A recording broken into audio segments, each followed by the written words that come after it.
how does this run now remind you of the successful run you had a couple years ago? Is there anything that is somewhat similar that you feel right now, Collin?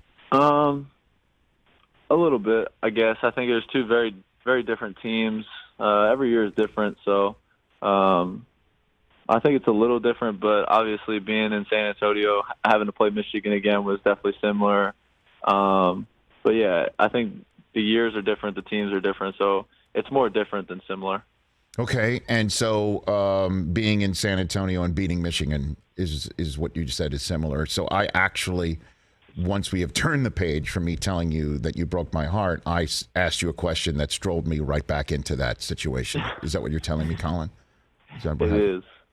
It is. Oh, my gosh. It's just I keep taking blocking fouls here. This is unfortunate. Okay, so then let's talk about your coach and your relationship with him. When did you first meet Jay Wright, Collin? When did that first happen for you?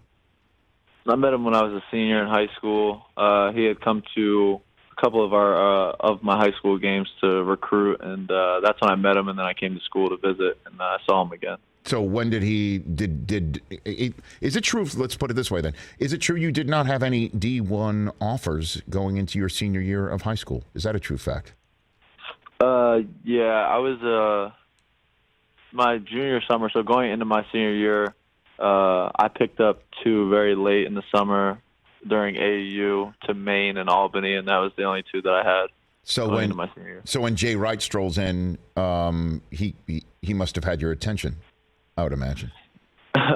Yeah, they did. Obviously, I'm a local kid, and I'm from Northeast Philadelphia, so obviously when Villanova came calling, I noticed right away, and I went and visited, and the guys were great. It was a family environment, so it was something that I wanted to be a part of. Who were the guys?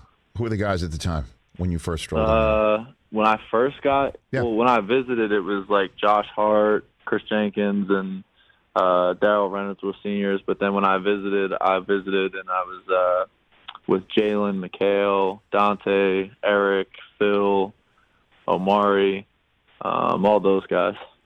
So who do you hear from when you're now doing this, as the leader of this team, a fifth-year kid?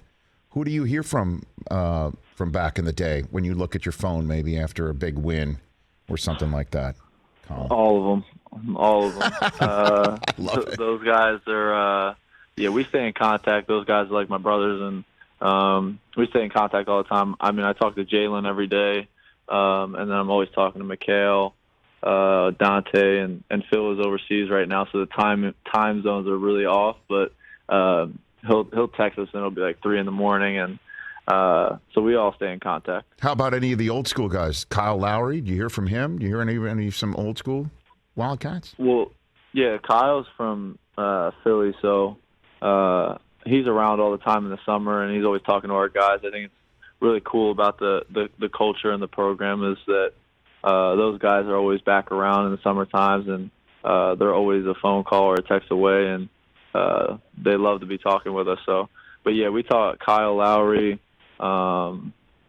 Randy Foy is around a lot, and Alan Ray is always talking to us. So some of those guys, and obviously we have coaches on the staff who played. So the culture is strong here, and guys always want to come back. So then before we move on to, I guess, the here and now a little bit, what makes Collin Gillespie here on the Rich Eisen Show, what makes Jay Wright so good?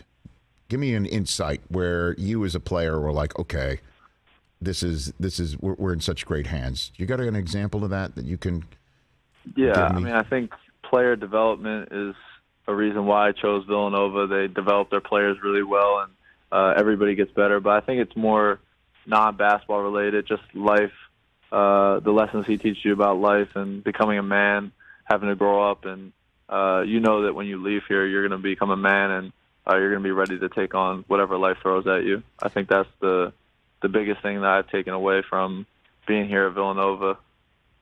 And what's the life lesson? Can you give me an example of that, Collin? I mean, one thing that we talk about every day is attitude and how you respond to certain situations, whether you're on the basketball floor or not. It could be you're in foul trouble on the basketball on the court, and kind of just have to say attitude and go make the next play. And I think that's the same thing in life with life situations. You might be throwing a situation at you that you weren't expecting or that you weren't ready for, but that's life, and you kind of have to adjust and just move on and do the next right thing. Hey, you watched all the way to the end. Thanks for that. Watch more right here.